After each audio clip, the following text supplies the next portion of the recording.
I'm laughing because if you look at what's at the top of my computer, or like it was just showing like job searchings. But anyway, yo, this is I don't know I'd make it this far. Episode 4, right, of SD and Co. Um, there's a lot of things to talk about, and I want to give some. This is an emergency pod. I usually, technically, it's not an emergency pod. I was gonna do this anyway, but I had to get this done quickly because it's just some fucking breaking news. Oops, I didn't say that. Don't deplatform me. But episode 5, there's a ton of stuff to talk about. Just not sports, but we got a special guest right now in the pod. Let's see if he picks up. We got JP Isaacs coming in live. It's hard being a solo podcaster. Let's see. Let's see if he picks up. Damn, he might not pick up. I don't know. Oh, he picked up. He picked up. We're live, guys. All right, guys. All right, guys. We're I'm potting Gene. I was like, yo, I'm potting. Like, is that Marv? Yo, just no wait. But I'm recording my pod, so just don't say names.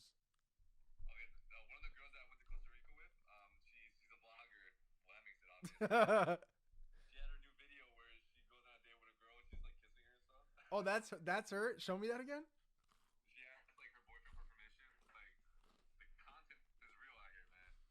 Wait, press play. There's a Patreon. Wait, press play.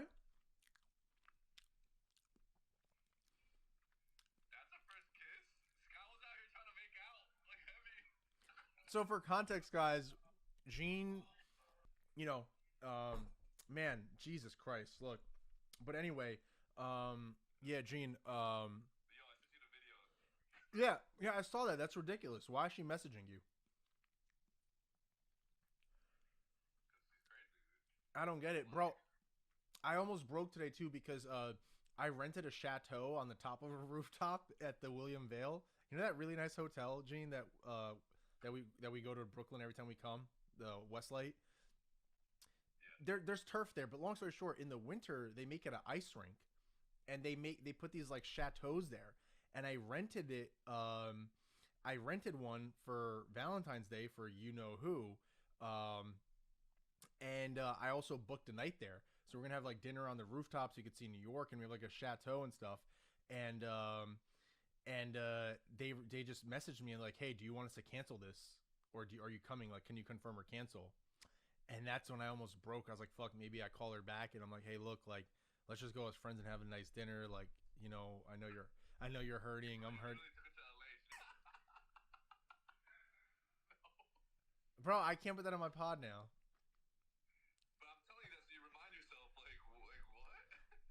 No, but she wanted to. But here's the thing. She would always move the goalpost because I remember. Mm, wow. Episode 4. Starting out with a bang of yes, I'm eating a chocolate cookie. Yes, I'm cheating on my macros. There's so much to talk about, and I'm mad because I FaceTime Gene, but I can't use all the content that I used with him. But anyway, I might clip some of it. So look, there's a ton to talk about. I'm glad that I'm doing this today instead of on Wednesday, because I had a few meetings this morning that were really important. I had to prep for them, so I couldn't do this yesterday. But I want to give my takes on a few things, right? One is on the Nets trade. So yes, people are like, hey, you're a Nets fan, but you're also a Lakers fan. Complicated. I will get into that some other time. Few things. The Sixers and Nets are, I mean, you got to put the Bucks at the top just because they're champions. But if you think about what the Sixers now have, if Harden comes back to form,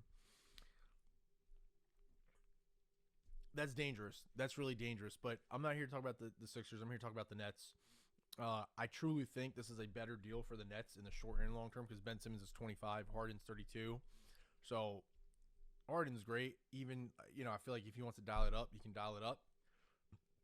And you can't teach talent, right? That's the thing. Is like James Harden is like talented, right? Like even if James Harden was 5'11", he would be a great ball player, right? He has moves, jab steps, head fakes. kind of in and out crossovers, step backs, pull ups, free throws. You could drive in. Like, that's skill, right? You can't teach that. So they'll be fine. But as it pertains to the Nets, long term, way better deal. As a Nets fan, if Brooklyn wins a championship, I don't know if this would feel like a chip to me, because like I want to see one in Jersey, right? Not in Brooklyn. So there is that. But if you think about this Nets team, if they get full stride and let's say these vaccine mandates get lifted, which I think they should, because I'm not sure, like, does Barclays, because I'd say by the summertime, they're going to get, these mandates will be gone. So you think that Kyrie's going to be able to play home games come next year. You could even have a lineup where Ben Simmons, it's like, hey, just get out and run, right? Or just get down in the paint, cut, whatever. And if you need to facilitate in more high pressure situations and Kyrie's getting smothered, you can do that. And guess what? Ben Simmons can go and guard Giannis, right? Or guard Harden or whatever. Like, KD doesn't need to do that. I just think that this is a great, great trade for the Nets. I'm not going to talk about this much more. I think the Nets and Sixers, 100%. That top three at the East is like lock and stone. I know everyone's excited about the Cavs getting my boy Karis LeVert, but like, listen, it's Bucks, Sixers, and Nets in no order. It's like those three. It's lock and stone for the next like 2 years. And I know people like, hey, Heater coming on strong. But the one thing you can say about the NBA, having stars matters and having the right stars matter. And the Nets, Sixers, and Bucks just have more stars than the Heat. Like, as great and well coached, great, but like the Nets, Sixers, Bucks have the right stars in that. But this is the shit I want to talk about. Yo, I opened this up. I'm in the middle of a meeting. And I'm like, fuck, please. And I see this. And I see this. Do you guys see this right now? Oh, no. No. They changed. I didn't even know. No. I'm so sad. Okay, so it seems like they updated the headline, because if you go back, it just said Lakers stand pat. But now that you click on this, fuck. This hurts a lot. Let's see what this is. Jesus Christ, God damn it. Hold on. Let me eat a bite of this cookie. Hold on.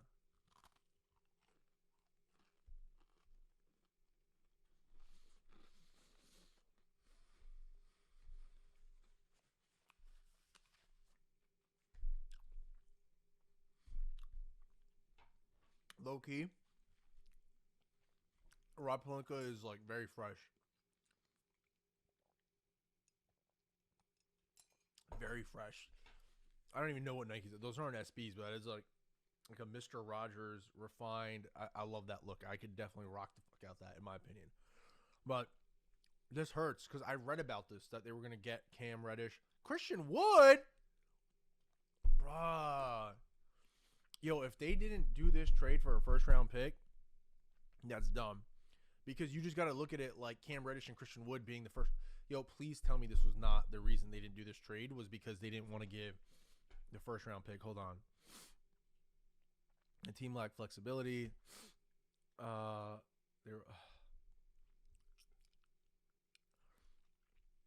They were in a tough spot. See, I think this was it.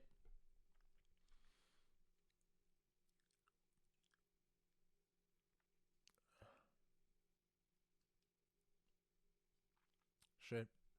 This was it. The Lakers did not want to include their first round pick. God damn it. Centered around the negotiations between the two sides, centered on what else would be included around Westbrook Wall. If Houston had their way, yeah, because they didn't want to take on his contract. Their potential was a deal discussed with the Rockets involving Westbrook, THT, and a 2027 first for John Wall and Christian Wood. And basing off of it, seems like plausible, if not likely, the Rockets wanted the Lakers to take back Daniel. Yeah. Oh no.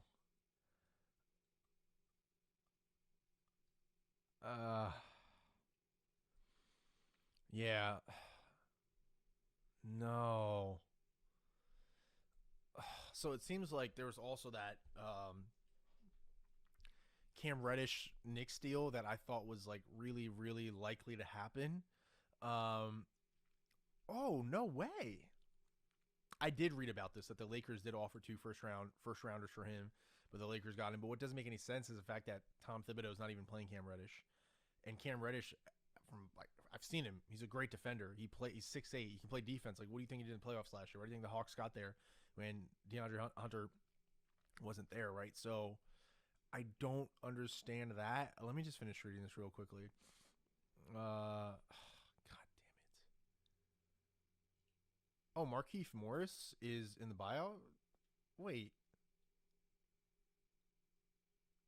Oh. They're just saying in the past. Yeah. I was like, wait, Mark. I was like, wait, he's not. He left a long time ago. But all right. So a few things to unpack. That in an ideal world, this is what would have happened. Is that, and I don't know if the salaries would have worked, or they would have, right? If there are two trades. One is with the Pistons, where you send THT Kendrick Nunn for Jeremy Grant, right? So you get that. You get the power forward, small forward, 3 and D, whatever, right? You get that young athletic body. And then you do the Russ and the first and whoever the fuck else the Rockets want to get John Wall and whatever, right? Because even if John Wall comes and plays like 10 to 15 minutes a game, he's going to be a team player. He's going to like do his job and not get on a press conference afterward and be like, hey, like, you know, that Westbrook presser was just like, for context, he came on and he was just like straight up. He was like, yeah, you know, I couldn't help because I wasn't on the court. But it's like, dog, you weren't on the court for a reason. It's because you shot 14 for like 60. You're past like 5 games. Like, you're shooting 27%. That's what you're not in the game, dog. Like, let's think about that. So that was like my dream scenario. I was like, man, if Rob Pelinka pulls off those two trades, you completely revamp the roster. You get the young, athletic, big body that you need in Jeremy Grant. You just get rid of Westbrook. And you just get, and you get John Wall, who, yes, even coming off the bench for 10 to 20 minutes, ball handling duties, knows what he's doing, is better than that. Or when that Knicks trade came up with Cam Reddish, I mean, this was a crazy scenario that was never going to happen with Cam Reddish, and who else was going to be in it? Maybe Alex Burks or Kemba Walker. Even those would have been better, but this was just like, I had to get this out. I'm at a loss of words. It sucks because now as a Lakers fan, like, I don't know what they do. Like, I don't know what you do, right? Like, let's say going into the offseason, because the problem, you're not going to waive and stretch Russell because that's just going to kill you, right? You kind of have to either trade him for spare part. Like, you might have to revisit that Rockets deal in the summer just to move on from him because he's such a bad fit, unless he agrees to come off the bench. I feel like if Russell comes off the bench, that's such a stronger unit, right? Imagine Russ coming off the bench where he can be just a mini, I even hate calling him a mini LeBron because he's not as cerebral, but he can just be a spark plug. Like, bro, like, that is what you have to accept your career as being, right? Like, and think about how impactful you could be. Like, you say you want to win a ring, well then, be like, let me come off the bench because I'm not that effective playing 40 minutes. Like, I can play 40 minutes, but I'm not effective playing 40 minutes a game. I can be very effective playing 20 minutes in a limited role where I know what my job is to come in, in the second, third, maybe early fourth, lead the second unit, hustle for rebounds, drive to the paint, get the ball out to open shooters, drive to the paint to get layups, get people in foul trouble, try to get high percentage shots, try to get folks in foul trouble, right? And just, hey, let's bring in a higher pace, higher energy, accept that, embrace that. And like, I just don't get that, right? And where that mentality is not coming in. And I feel like if Russ saw this, like, who are you to talk about this? But it's just like, bro, like, just because someone's critiquing you doesn't mean they're hating on you. It's just like, how do you not see what other people are seeing, right? And to this day, whenever I meet LeBron James, I will have to ask him in full confidence, why did you push for this when you could have had Buddy Hield? And I'm not saying Buddy Hield career-wise is better than Russ. They're not comparable. Russ is a Hall of Famer. Buddy Hield is a great player, but he's not that. But it's like, what's the right fit, right? Everything in life is about fit, right? Your work, your career, your relationships. And it's like, you could have the nicest truck, right? Like this huge GMC truck, but you live in fucking Bombay. If you have a dually Ford F-150, but you live in Bombay or New York City, like, what are you doing with a dually there? Like, it's not going to fit. First of all, I don't even know where you'd park that thing because most of those ramps, like, I do not know if you had a dually where you would park it, unless you lived somewhere up. I don't even know where you'd park a dually in New York City. I don't. Um, so there's that. Especially if you get like those crazy GMC trucks with like the exhaust pipes going to the ceiling. All that to say is, I would love to ask LeBron, like, yo, dog, like, where, like, what was that thought process? And just, I'm okay. I'm doing okay. Um, it just hurts. That's all I gotta say. It hurts. I think I'll be fine. I don't know. I don't know what the Lakers do from here. I don't know. You have to figure out a way to keep Malik Monk. So in the offseason, they're probably going to have to revisit this, because who else can absorb $44 million of salary? Next year he's 47, but he's going to be more of a like appetizing trade asset because contract's coming off, whatever. You got to do something with Russ. Stanley Johnson, you got to keep. Malik Monk, you got to keep. Either trade THT, and you know what hurts the most right now? Fuck, oh my God. If you could go back, you know what Pelinka would have done if you go back in time? You trade THT for Kyle Lowry. If you trade for Kyle Lowry, you don't go for Westbrook. Oh my God, Jesus Christ. This hurts so much because the Lakers would be in such better position right now with Kyle. And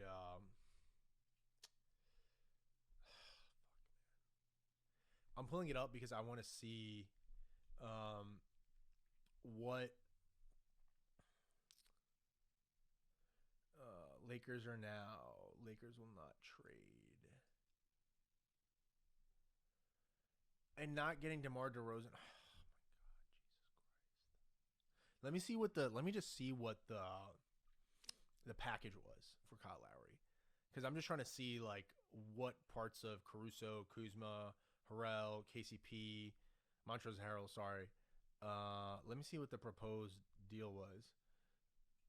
Averaging, blah, blah, blah. Another playmaker. Da, da, da, da, da. Oh, Jesus Christ. Untouchable. Oh, my God. Let me see what the trade was. Delia. Yeah, it's not a heavy price. See? This is the problem. That's why you got to do what's best for you in the moment, because the only opportunity is the one that's in front of you, right? Dealing a promising young rotation player, in addition to two starters who weren't doing that well other than KCP, because Schroeder was a mess. If the Lakers wanted to go all in for a title, but doing so would have been a huge gamble, it's hard to fault the front office for balking. They're instead deciding to roll with the team that looked incredibly promising when it was whole instead of getting even holder. See, right here. In hindsight, THT is not developed at all, right? And we all know how last year ended. So it seems like the package would have been Schroeder and Caldwell Pope and Taylor Horton Tucker. Fine, KCP, you're losing shooting and defense, and Schroeder and Kyle Lowry would have kind of, let's say, mix each other out. So you're kind of losing KCP to get that premium to get someone like a Kyle Lowry, and then THT, that's up in the holdup of like what happens, right? And it's a good thing that the Heat didn't do this, right? Because if the Heat panicked and traded Tyler Hero, they ended up getting Kyle Lowry in the offseason anyway, right? So it's a good thing they didn't do that. But this just proves to me, if they trade for Kyle Lowry, let's say, and he would have probably re-signed with them, right? And much less of a cap hit than Russell Westbrook is this season, then I imagine there's a world. And now remember, even if you trade KCP, Schroeder, and THT, you still have either Kuzma and Montrezl Harrell and that other picks that you sent to the Wizards, right, to help facilitate Russ. That could have been used for something else to clear books. Maybe you do bring in DeRozan in addition to Kyle Lowry. I don't know. I think DeRozan's was like an $80 million contract. Whatever the case is, for the price that you paid to get Russ, you could have gotten two starters, two quality players. You could still bring in your veterans, Melo, Dwight Howard, and you don't need to bring in all of them. And maybe this way, if you had brought in Rondo, it probably would have been a better fit. I mean, he was a little not the same player, but could have been a better fit because you don't have two guys in him and Russ who can't shoot in that. But damn, that Kyle Lowry trade should have been made. That would have changed everything, because now next year you got to get rid of Russ somehow. You may have to move on from some other pieces and picks to have the future flexibility, because you cannot get rid of Monk. you can't. I mean, you need a guy like that who can score, right? And to just like you need him, period, right? So there's that. The one, I mean, there are a few things I wanted to talk about quickly. Bob Moses, new music. Uh, fun fact, I had no idea that Bob Moses was actually two people. I thought it was one person just named Bob Moses. Um, excuse me. My ex-girlfriend introduced me to them, and I'm a huge, huge fan of Bob Moses. The reason I'm bringing them up right now is because they just dropped a new album, and I will be listening to that, giving my thoughts on that. And I'm so hyped for it. I'm really, really excited. But I want to promote their tour a little bit, and no, I'm not getting paid for this. And I know I'm hyped because their Saturday show at the Mirage on April 2nd got sold out, so they added another show on the 3rd. But the new album is fucking hype, so I've heard good things about it, so I want to listen to that. But it's not pulling up right now. Shit, I just wanted to show people. I don't get what the fuck's going on with my Wi-Fi. I don't get it. Fuck Verizon. Like, what are you guys doing right now? Like, what is this? I don't have time for this. Meet and greet VIP. So meet and greet, photos, a little Q&A session. I just don't have anyone to go with. So that is kind of where I was getting at is, I have 2 VIP tickets to go see Bob Moses, April 3rd. It's a Sunday, 7 p.m. Meet and greet before, meet and greet after, Q&A sesh, super, super hype. And, yeah, I am excited about that. And that is all. Look, there's a lot of other stuff I want to talk about, but I'm just, this trade deadline, just fucking, good God, you know.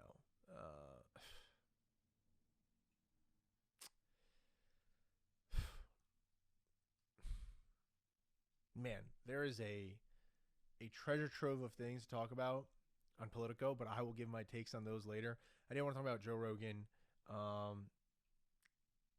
Frustration that Hawley's Pentagon nominee blocked the quick confirmation of Russia expert as Moscow sends troops to.